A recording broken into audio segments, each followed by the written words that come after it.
कराओ आपने जल जीवन मिशन में हजमो के पानी अगर आपने घर घर नल नो कनेक्शन कोई नो घर वंचित रहे हुए हो तो उगरे वास्ते भी आपने लाभ लेगा।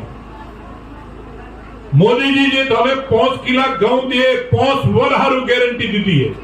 5 किला घઉં 5 वर की गारंटी प्रति व्यक्ति 5 किला घઉં जे पात्र है उगने उगरे वास्ते हमने तने खड़े अड़चन आती है तो उगरों पे लाभ लेगा। रजिस्ट्रेशन नो और फॉर्म करावारे वास्ते कैंप है। आज हर डिपार्टमेंट आपरे वस्ते उपस्थित है।